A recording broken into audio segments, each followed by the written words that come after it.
specifically for the CEOs that have been hiring these 1099 workers. You're not doing this job. Okay? So that's this. Let's talk about these questions and asking people else. So let's get started. Let's go. Hello, Phlebotomist. What's going on, you guys? Listen, today we are going to be talking about these 1099 workers and hiring the wrong staff for our mobile phlebotomy business. We have to understand who we are hiring and why are we actually hiring them for our mobile phlebotomy business. So let's jump into it right now.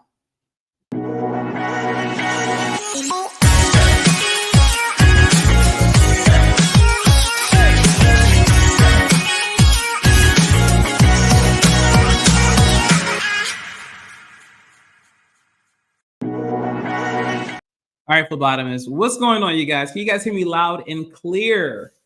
Wanted to talk to you guys about this specific topic. I talked about it a little bit on Instagram, but I wanted to talk to you guys a little bit more in depth about it. So I'll wait for you guys to get on in here, so that we can just discuss it, okay? But this is specifically going to be about these 1099 workers that we are hiring for our mobile phlebotomy services. Now, listen, I had some nightmares happen. I don't know about you guys, but listen, you can't hire everybody to do your draws, okay? So if you guys can relate, make sure you guys listen, comment, I can relate. Only because us as CEOs that are hiring 1099 workers, sometimes we be in desperate situations. Sometimes we're in situations to where we are wanting to, get this job done, and we're having people that are applying to our jobs or our job posting on Monster or ZipRecruiter, and they seem like they're interested. They send over a resume and it seems really good, right? Real juicy. And,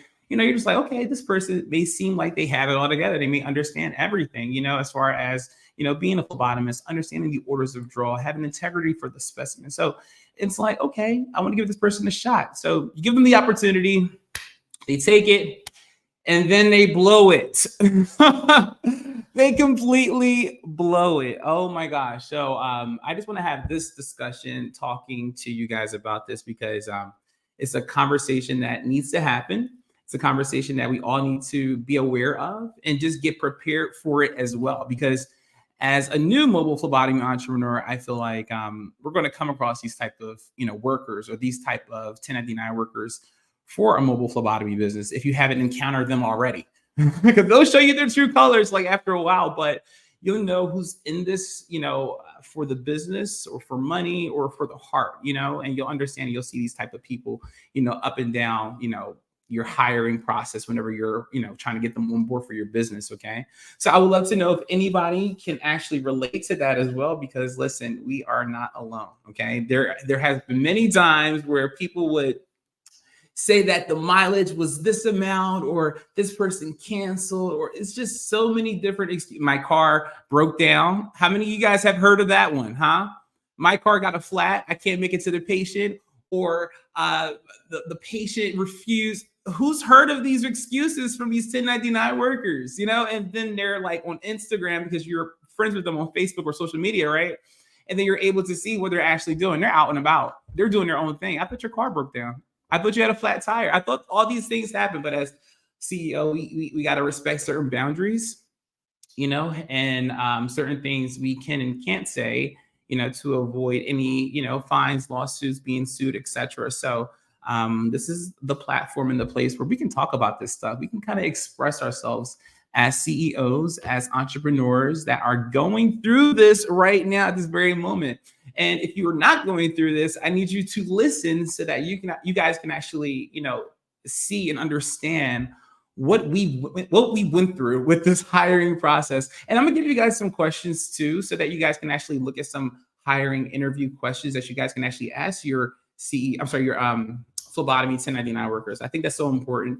Just so you guys can have an idea on what kind of questions you want to ask these people, okay? Asking them, are they a good draw, or do they know the orders of draw? Like that's, kind of basic, so I want you guys to know, like, hey, we need to be asking more specific questions for these 1099 workers to make sure they know exactly the business of phlebotomy, the job, the responsibilities of a phlebotomist, like all of that needs to be talked about. Okay. So let's get into it, you guys. Okay, first things first. Has anyone ever hired the wrong phlebotomist? Comment the word "me" in the comment section right now. No, and I'm so serious. Like, comment "me" if you've ever hired the wrong phlebotomist. When I say the wrong phlebotomist, it's somebody who, just completely does the complete opposite of what you need them to do or what you want them to do for your business. Okay. I think that most of us, or a lot of us, have been in a situation to where we hired the wrong phlebotomist for this job. Okay. I remember, quick story time. I remember when I first started this business, in 2019. When I started this business, I had hopes and dreams on, conquering the world with phlebotomy, drawing blood, going to patients' homes, hotels, college dorms, and work areas. And one of the things that I had to realize was there were patients that were maybe across the city from me, and I couldn't be at, two places at one time, right? So I had this post on Indeed, looking for an actual phlebotomist to do venipunctures for my patients, right? I would pay them per draw. The money was great. They would get mileage too. Like, everything was set up perfectly. I even went to this specific phlebotomist's house. Like, I literally drove over to their house to drop off. It was some kits. Because I used to work for, I used to be partnered with Natera at that time. And when I was partnered with Natera, they would have us have kits for the patient. So there would be like a panorama kit, horizon kit, different types of kits. Okay. So what I would do is I would get them all in bulk. So I would get maybe about 60 boxes or 60 kits and literally just have them on standby for patients who don't have their kits or forgot their kits, or maybe the mail just didn't come in time by the time we got there. So we just had these kits all prepared for our patient. Okay. So I had went to this specific phlebotomist's house. Like, I drove over there. Okay. So listen to this. Okay. So when I drove over to the phlebotomist's house, it was fine. They seemed pretty, regular. When we had a conversation over the phone, they were interested in, doing draws. And I was desperate at this point because I was just starting, the whole mobile phlebotomy business startup at that phase, at that time.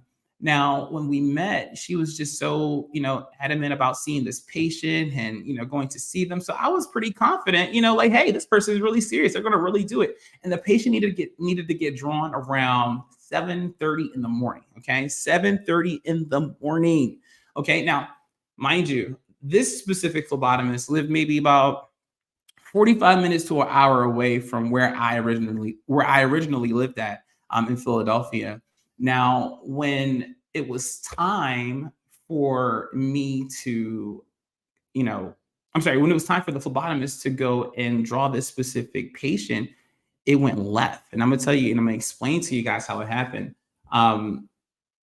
What I love to do for new hires, new people that are working with me, I love to call them prior to the actual blood draw to make sure that they're up, first of all, right? And just to make sure that they're confirming with the patient. If you're doing mobile phlebotomy, one of the things I 100% recommend you guys do is actually call these patients prior to going to the patient's house, because things can happen. They could forget the schedule, forget the time they're supposed to get drawn. So it's just like a confirmation for these patients, and confirmation for your phlebotomist to make sure that this patient is going to actually, be awake. Okay. So when I tell you guys to, call these patients and give them a window because, traffic can happen. It's just anything can happen between those times. That's why I never say, hey, how you doing, Miss Nancy? This is Khalil calling. I'll be there by 9:00. So she's going to be expecting me to be here at 9, but maybe there was a light that changed, or traffic, or was an accident, or maybe I needed to get gas from a gas station. So I love to have that window of, I'll be there between 9 and 9:45, 9 and 9:30. You see, because if you give them that specific number, they're going to be expecting it. And if you're not there at that time, they will call and they will be upset. So what I like to do, like I said, was to call my phlebotomist just to make sure that they're up. Hey, just wanted to know if you confirmed with Miss Nancy for her 7:30 appointment. That's just what I do. So I called this specific phlebotomist at like 6:45, 6:50ish, just to, make sure that they're up. Okay. Gets crazy. So when I called her to, confirm, I called her one time, she didn't answer. I'm like, okay, maybe she's gonna call me right back. Waited maybe a minute or two, no call. So I was like, okay, I'll call her again. Called her back. It just rung. It just rung. I'm like, okay, it's weird, It's not like, supposed to be happening. She confirmed with me the day before. She was really adamant about being there. She was excited about the whole job and everything. So I'm just like, okay, what's going on? You guys, I called her the third time to confirm that she will be up for this patient. Why did she block me? I lied to you not. This phlebotomist blocked my telephone number from calling her. Crazy. I lied to you not. I swear to you. So she blocked me. So I'm over here freaking out. 7 o'clock in the morning, 7:15. I'm just like, oh my gosh, this patient's supposed to be drawn. Like, I'm all like 45 minutes away from that location. Like, how could she just do this? And I knew she blocked me because I started 67 that number and it rung and it went through that time. So on her end, it'll look like, oh my gosh, she's calling me from a blocked number, or he blocked his number so he can get through. But I'm like, girl, like you really just blocked me? That's so weird. So I put my clothes on, I throw my lab jacket on. I'm upset still, kind of just like, oh my gosh, like how did she do this? I gave her equipment, I gave her needles, I gave her gauze, I gave her the kits. I gave this girl everything that she could possibly need for about 10 to 20 patients, honestly. So I go to her house. This is early in the morning. I didn't knock on the door or anything like that. But I realized that this specific phlebotomist was home. And, I was just so happy to walk by and I saw her car. All the kits were in her car. Everything was all in her car. She was there. The equipment was just all in the car. And I'm just like, she just burnt me. She really just like took all my equipment and kept it for herself, blocked me, and just said, screw me. Like it was so crazy, so crazy. But I'm gonna tell you how the universe works. And I'm gonna tell you how, just everything just just turned around. Not more so in the positive, but just like, wow, like look at this. This is so crazy. So let me tell you. So I eventually, go to the patient's house. I draw their blood. I get the sample that I needed to get, done, and I send it over to, the laboratory that I'm partnered with. I send it over via FedEx. FedEx got it. They send it over to lab. Patient's good. Everything's fine. So I keep this in my head because I know that this is something that I want to look out for moving forward. I don't want to make the same mistake, that I made, doing this, right? So what I did was I, had it to where if I were to hire a phlebotomist, I would give them a small, care package of needles, just so that they can fulfill those specific patients that they're, given, right? So if they get 10 patients, 15 patients, I'm gonna give you about 20 needles. You may have to do a redraw here and there, but I want to make sure that I don't give you everything because you can burn me. You know what I mean? So I needed to avoid that because I wasn't going to make that mistake twice. Okay. So once, I've been, learning, I've been, doing things the right way, watching who I hire and stuff. Everything's just been going, great. I got into, the phlebotomy groups. I started teaching other people how to start their business and everything. Right. And then one day I received a Facebook inbox out of the blue. And I'm like, I recognize this name. There's not too many people with this name. And then, in the back of my mind, I kind of know who this is. You know what I mean? But to be 100% sure, I needed to see where they were located, So we're busting it up on, Facebook Messenger and stuff like that. And I'm just like, she just feels so familiar. I just know this face. I just don't know where exactly. So I did some creeping and I went to her Facebook. And why is this girl looking for mentorship and coaching the same exact girl who stole my equipment when I hired her as a 1099 worker? Lied to you not. I lie to you not. I cannot make this up. I swear to you. So she literally is a mentee now. She is literally someone who's getting coaching from me, the same person who stole from me, the same person who blocked me, the same person who refused to answer the telephone when I needed them to do that draw.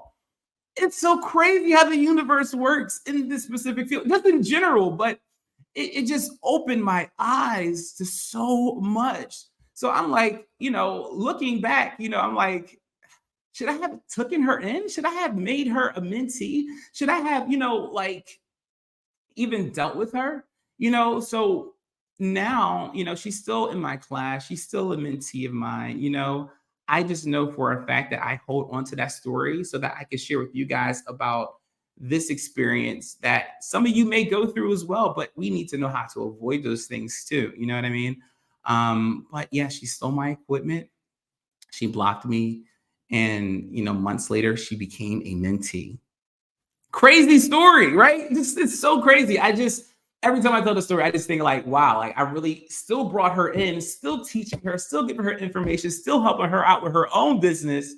But she burnt me when I first started. Crazy. It's so crazy. So you guys have to watch who you guys are hiring. You need to watch who you guys let into your business. You need to watch these people because some people are just conniving. Some people are, looking for a come up. Some people are looking for an opportunity, so we have to just be mindful and, remember we are a business and we have real life patients who are needing our services, are wanting our services, are requesting for these services to be done, and they're expecting it to be done in a certain time. So if we can't make it to them, we need to know how we can fulfill this patient, whether we reschedule, whether we have someone else come out there to do the draw, but we need to make sure that we get this specimen to this laboratory in an orderly fashion because we have a partnership with this laboratory who's expecting us to have these specimens sent over to them.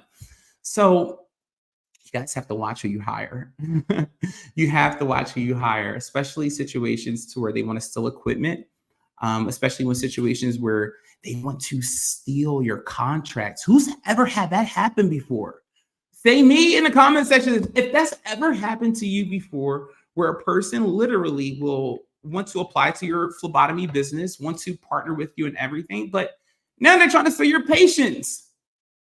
What are you doing? It doesn't work like that. How dare you try to poach my patients? Or because they're going to tell me, especially if you have those relationships with those patients to where they'll tell you everything, hey, this girl, she was drawing my blood. She was real sweet and everything, but she started, leaving her business cards on my desk and, telling me that she can connect with me directly. I don't have to go through Khalil or Easy 6 Mobile business to get these blood draws done. Girl, that's stealing. That is literally robbery. You are stealing my patients. You are stealing my contracts. You are stealing my partnerships.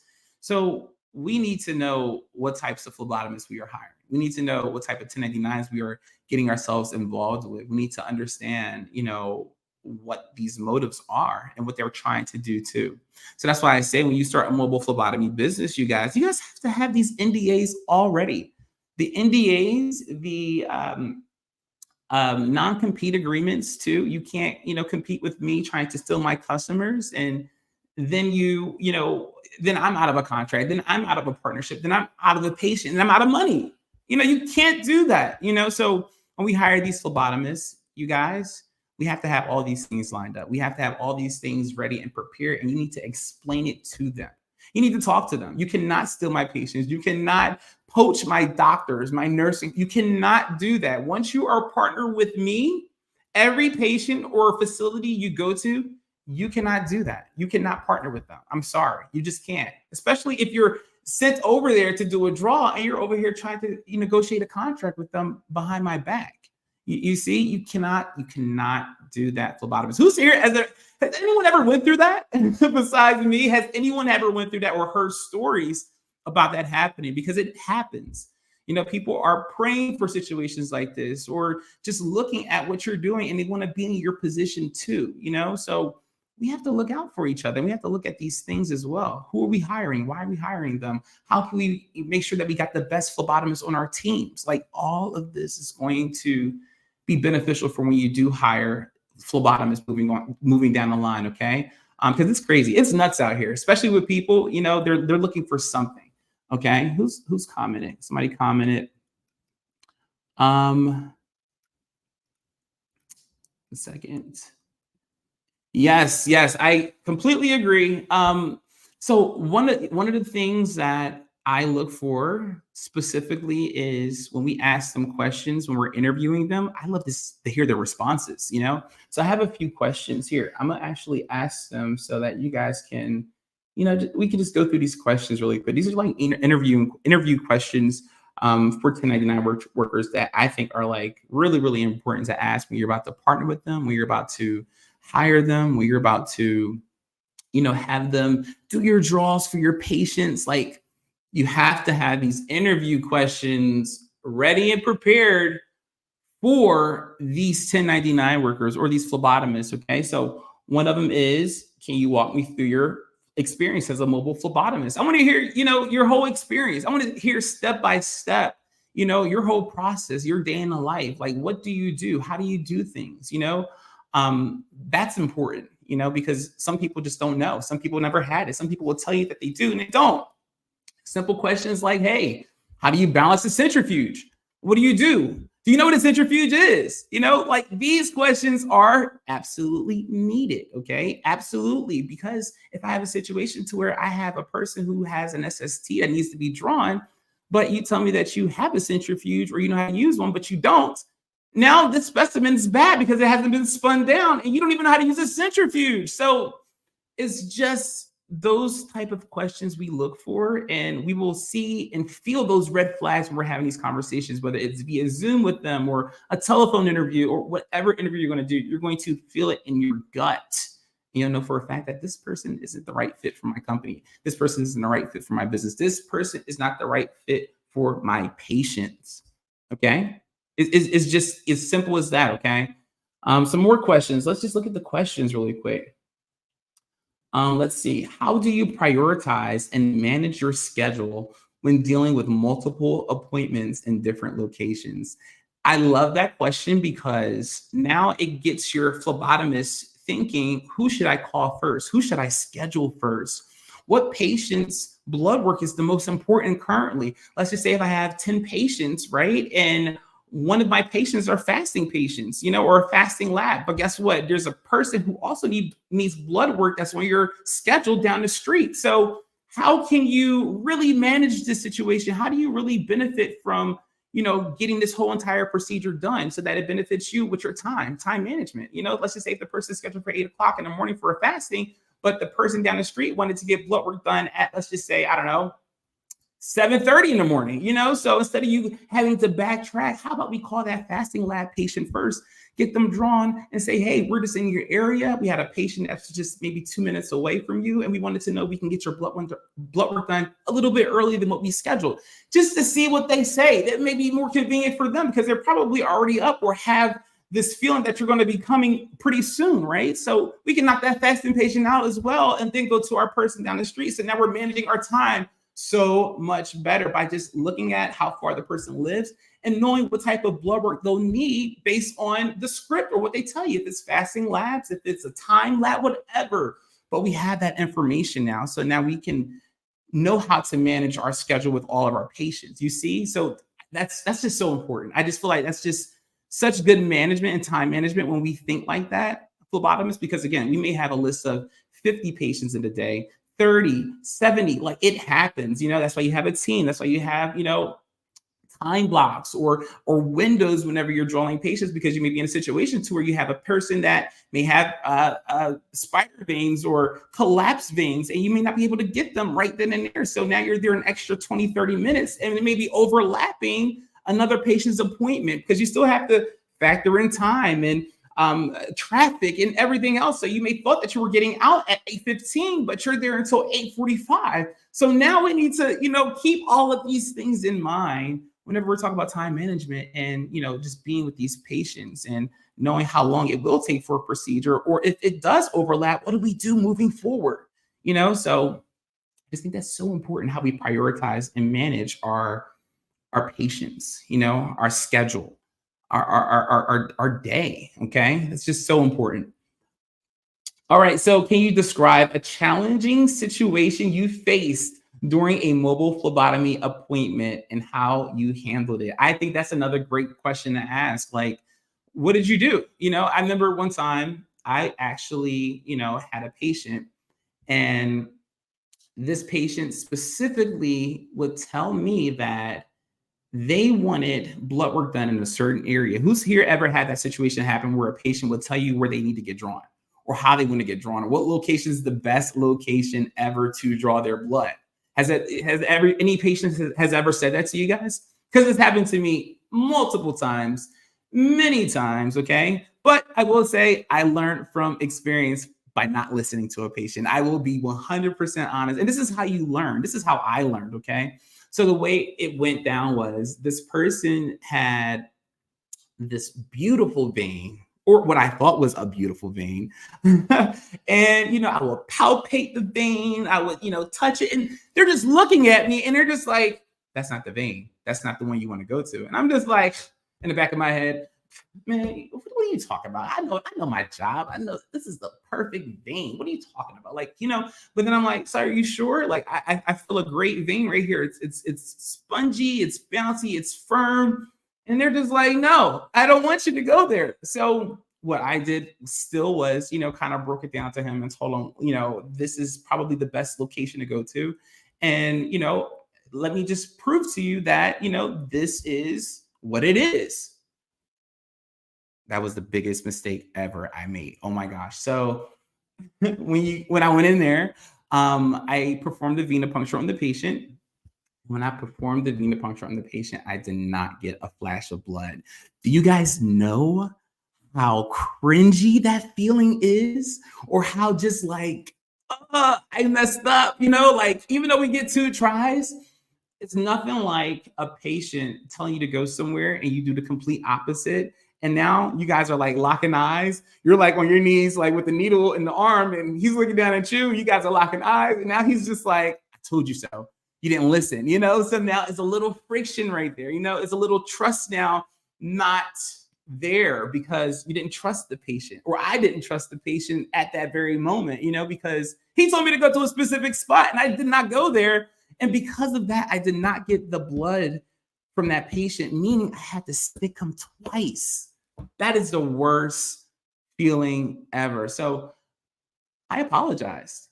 I completely apologized. I completely said, I should have listened to you. I should have, I should have not went there. I should have just listened to what you said, because your vein. Your vein like anybody, like better than anybody. So I should have listened that first time.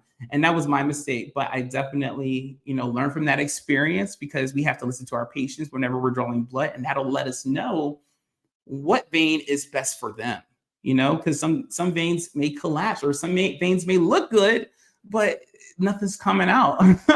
Unfortunately, and patients will tell you why and where to draw their blood, so I think that's a really, really good experience to learn from, so that you don't make that mistake again.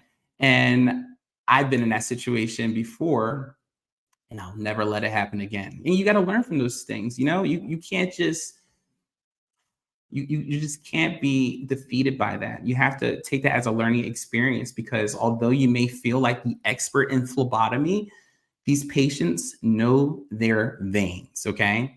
So that's another great question. Okay. What precautions do you take to ensure patient safety during home visits? Of course, your gloves, your gowns, if they're, maybe have CETA, because some patients may be on some type of precautions, hepatitis, all of these things are usually told by the coordinator or who you're partnered with. They'll tell you beforehand, hey, this patient has this going on, or hey, this patient's positive for this. So you'll take, precautions, of course. How do you approach patients who may be anxious or uncomfortable with blood drawing process? I like to make the patient comfortable as possible. I look to make the patient, feel like, blood work's the last thing in their mind by offering them certain distractions so that we can not even think about needles or think about, syringes or anything. Like, so what I did was I created distractions, and distractions are given to patients who don't like needles. They're uncomfortable with them, So I would bring the aromatherapy machines. I would bring it's called like stress balls for the patients. I would bring it's called pocket pets. I would literally bring animals to the patient's houses.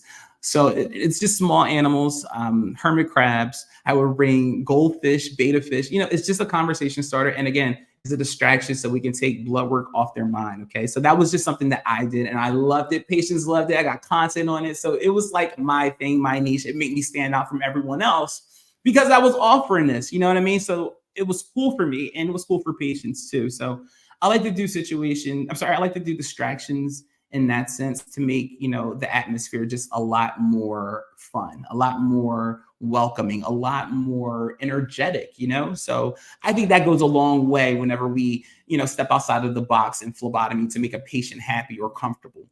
I'm guilty as well. Yes. All right. So let's see another question. Ooh.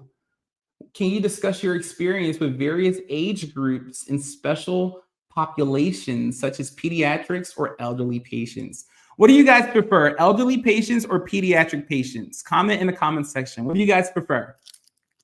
Elderly patients or pediatric patients? What do you guys prefer? I'm curious to know. Kids or elderly? Pediatrics or geriatrics? What do you guys prefer? I'm curious to know, like literally. Do you guys prefer to draw blood on peds or geriatric? Me personally,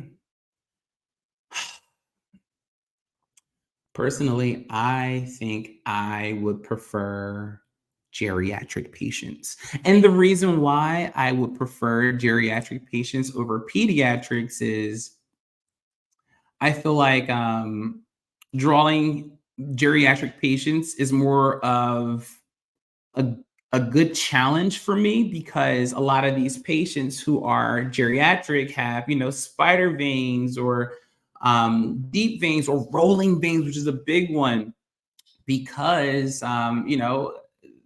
they're older, so their veins are going to be moving around. Some are going to be wiggly, so it's more of a challenge, doing pediatrics is frightening for me. Like, don't get me wrong. If I have to do a stick, I'll do a stick, but oh my goodness. Have you guys ever been in a situation to where you're drawing blood on the kid and they're kicking you and they're scratching you and they're moving around with the tourniquet on their arm and they're just so frightened by this needle? And guess what?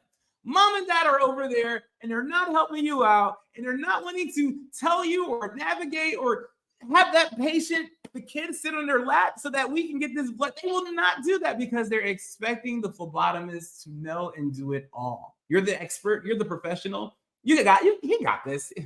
Little Peter is fine. He just kicked them. He'll be great. No, I cannot. That is just so scary for me because if that needle comes out and I get stuck, I'll be very upset. Pediatric or geriatric, I will be very, very, very upset. Okay, so I try my best to avoid kids. If I have to, 100,000% it'll happen. Of course, I'll have mommy and daddy help me out because kids just, they just don't understand, venipunctures or blood work, and they're frightened of those things too. It's a pinch, so I can understand why they may be upset or, nervous about the venipuncture procedure. So I get that, but I feel like geriatrics for me is more of a challenge, and I love challenges. I love dealing with, patients that are hard sticks, so I can find different techniques, different movements, different positions, not even just with the needle, but with myself. Like sometimes I get an adrenaline rush if I am dealing with a hard stick patient, and they'll tell you that they're a hard stick, but now they're just like, it's a challenge. You start to sweat and you start to feel like you got your money's worth because all these other patients you've been drawing is so easy, super easy, in and out. Thank you so much. Have a great day. Small pinch, blah, and then that's it. But when that patient is hard, it's like, okay, let me let me really tap into my phlebotomy skills. Who's ever felt like that? Me? Who's ever felt like that? It's like one of those feelings you have to where it's like someone's really testing your phlebotomy gangster, if that makes sense. Because it's just like I want to show you that I have this down pat, because sometimes patients will tell you, hey, I had this one girl draw my blood and it didn't go great. It blown and blood was everywhere and she just didn't know what she was doing. And, it's just like, okay, it's so fulfilling to hear when they say that. And when they say that, you get the blood on the first try. And it's so rewarding. It's just like, oh my gosh, like I did it and I can prove to you that I did it. So, I know what I'm doing. I know my stuff, so then they're applauding you. They're telling their other friends and family, hey, they got me on the first draw. I just want you to draw my blood. So it just feels so rewarding when we get into that place and, that trust from patients for drawing their blood that are hard sticks. And they'll explain to you that they're a hard stick. And then once you do it on the first try, now they're telling you their stories on how another tech or a nurse went in and he completely messed it up, but you did a great job. So I just love those types of situations. They're awesome. They're awesome. So let's go to the next question for, the interview question that you want to ask these new hires, these new 1099 workers, because again, we don't want to hire a phlebotomist that's going to give our business a nightmare. That's going to give us, just dreaded feelings. Okay. So the next question is going to be this one. I like this question right here. You guys ready for this one? Ooh. So can you provide an example of how you handle confidentiality and privacy concerns during mobile phlebotomy appointments? Me personally, I always ask the patient, where would they love to get drawn at? What locations? What time of the day? Because I feel like it's the patient's choice on where they want to get drawn. I've drawn blood in so many different locations, but it's about what that patient feels most comfortable at, whether it's on their front porch, whether it's in their car, we're just trying to, make it comfortable as much as make it as comfortable as possible for these patients, but you'll have situations to where a person may want to get drawn privately. I remember we had a blood draw in, where was this at? This was in ShopRite. We drew the patient's blood in a specific, what do you call those? Like a break room, because they're usually done in one area, but we were able to go to the break room because she felt like, hey, I want to get it done in private. So I was like, okay, great. So it just all depends on the patient, and we'll always ask them what locations is what location would be the most comfortable for you to receive blood draws at. And they'll tell you, where, the location can be, you know what I mean? So just be mindful of those things too. Cause I've seen patients get drawn in so many different places and there's like traffic going back and forth and people are looking and watching and it can kind of be awkward. So you just want to be, mindful of that as well.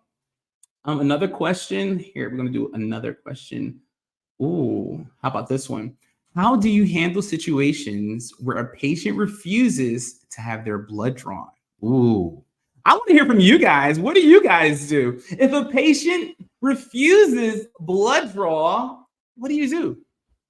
What do you do as a phlebotomist, as a CEO, as an entrepreneur? What do you do? Do you report it? Do you try to persuade them? Do you try to find the problem on why they are refusing? Because I feel like if they already know they need blood work, it's a reason that we're here. There's a reason why you set that appointment. There's a reason why we have a script for you, so you need the blood work, right? But they may be afraid of the needle. They may have they may have fasting labs, but they may have eaten something. So we need to know the why that you are refusing services, or why you don't need blood work or don't want blood work right now. And I just feel like we should document that, because we don't want to go against our patient's will. If they say they don't want it, that's completely fine. But I would love to know, the reason behind it, so that we can have this documented moving forward. You may have fasting labs, you may have eaten something, but it'll be good for us to know that that's the reason why you're refusing services or you're refusing the blood draw appointment. So keep that in mind whenever we have a person that does want to refuse, because clearly they need blood work, they have a script, they scheduled the appointment. But we need to know, why did the refusal happen?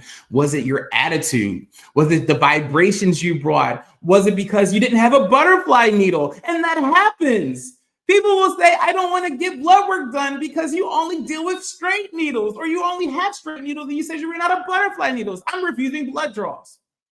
That's happened to me more than once. So it's like, we need to know why these patients are refusing lab draws or blood work whenever we are about to perform a venipuncture for these patients, because they will have the weirdest sometimes excuses on why they are refusing lab work from us. So we just need to know, we need to ask questions, we need to dig a little bit deeper when we are wanting to know these patients' reasonings on refusals, okay? This is just so important, especially if you have the 1099 worker going to these places and they're telling you that a patient is refusing, but they won't give you a reason why they refuse. The patient refused services. What? We already have them confirmed. We got their deposit. Why did they refuse? What are you talking about? Like, what? That doesn't make any sense. Can you give me an explanation? And they can't. They don't, because they don't dig. They just say, okay, no problem. That's one less person on my list. They just go about their day. No, we need to know why, because it could be a situation where we just have to get them drawn later on, or we need to wait a little bit because they may be, in a different location. So we need to know why these patients may be refusing lab work services. Okay. I'm going to do one more question on here, guys. Okay. So the last question I'm going to ask, and this is, again, interview questions that we're asking for our 1099 workers, because, again, we're trying to make sure that we have the best 1099 workers, very decent 1099 workers, very respectable, phlebotomists working for us, because, again, they're representing your business. They're representing your brand. So if they come there with wrinkled scrubs, smelling like weed, alcohol, and they're going to these patients' houses, they're representing who you are. They're representing your brand, your business. And you don't want to be in those situations to where, you have someone that is hired as a phlebotomist, but they're not even, they're terrible. They're trash. I'm sorry to say, but they're just terrible. Wrinkled scrubs and stains in the scrub is just, no, that's just not what I brand. Okay. That's not what I represent. That's not what I market to my customers, to my patients. Okay. So just keep that in mind. Okay. You can't just hire everyone or anybody. All right. Oh, I love this question right here. I love this question. Okay. So, okay. I'm going to do this one. Okay. Maybe you guys can answer this question too. I would love to hear your thoughts in the chats. So this is going to be the next question. So what measures do you take to handle emergency situations, okay, during home visits, if any? Has anyone ever had an emergency situation when you're actually performing a blood draw or a home visit to a patient? Has it ever happened to anyone? Anyone at all in an emergency situation? I'll tell you about a story that I heard. I won't say the person's name because I don't want to, put her out there, but she's listening. She knows who I'm talking about.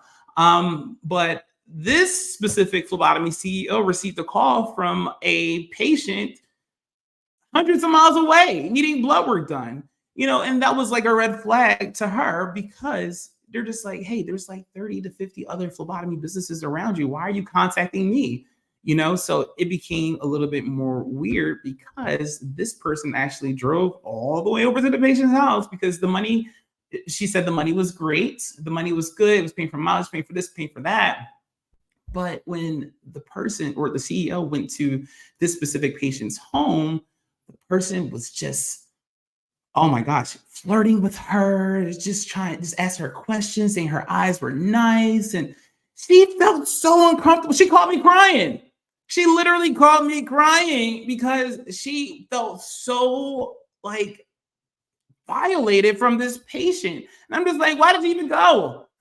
We got to learn from this lesson moving forward. And this is why a lot of phlebotomists who are in this business go with their husband, goes with their wives. They have pepper spray. Some people even got a gun, they're bringing it to the patient's house, but they're doing it for the protection because of emergency situations, because you never know what can happen or what's going on or what people have, their agenda, like what their agenda is. Like, people have motives, why, first of all, why is he contacting you? How did he find your information when you're hundreds of miles away, when there is phlebotomists all around? Now, he could have said, hey, I like posting, whatever, but you can't just say okay to every appointment, because every appointment isn't a good appointment. Every patient isn't a good patient. And there's going to be situations where people will maybe try you, as far as maybe try to flirt with you, maybe compliment you, offer different things. But we have to be in a place to where, we feel that vibration, we feel that energy. We know when someone's trying to come on to us and be unprofessional, and we have to shut it down. How we go into these places and these people's homes, not knowing what's going to happen, is the same thing we are feeling when we're going into these Uber cars and these Lyft cars. We don't know these people. We don't know what they're going to say or do. Maybe they try to do a detour. Now you're feeling even more uncomfortable because you're just like, well, where the hell are we going? So we need to just be mindful on the areas we're going, and have protection on us too. I feel like every patient we go to visit, we should have some type of track record to know where this person is located, their first and last name. So God forbid, if something was to happen, we know where this phlebotomist went, or we know where this CEO went to last. We just have to keep record of that. We just have to know this stuff. Okay. Just for our protection, just to feel, safe. Okay. Because again, we're going to homes, we're going to people's homes. We don't know their motives. They may have a script, they may have, or need blood work, but if they're saying or flirting or, just kind of overstepping boundaries, is a red flag, and it tells you to, get out of here. You don't need this. It's not worth it, and listen to your gut completely. Listen to your gut, phlebotomist. So important. This is great. I am so glad we talked about this. Again, your phlebotomists are going to be a reflection of you, okay, which is so important, because they're going to be the ones that let the patient know that this is what you represent. This is what you do. This is what you offer. This is how you handle business, So if you're dealing with phlebotomists who are just terrible, trash, unprofessional, just not on time, don't have integrity for the samples, which is another big thing too. They need to know how to invert tubes and not shake it, because if they shake it, it'll be hemolyzed. All of that's going to be important with your mobile phlebotomy business and hiring these people with your blood samples or your patient's blood samples. Completely important. But without further ado, you guys, thank you so much for being here and listening to this podcast, because this was great. This is something that a lot of you guys and CEOs need to know, because we can't hire just anyone. We can't let anyone just be in our business because we need a job done or we need a patient drawn, okay? We have to make sure we are hiring the right people. We have to make sure that we are interviewing these phlebotomists as well. And we have to make sure that they're taking care of these specimens, okay? And having integrity for these samples, okay? All right, phlebotomists, have a great night. Talk to you guys soon.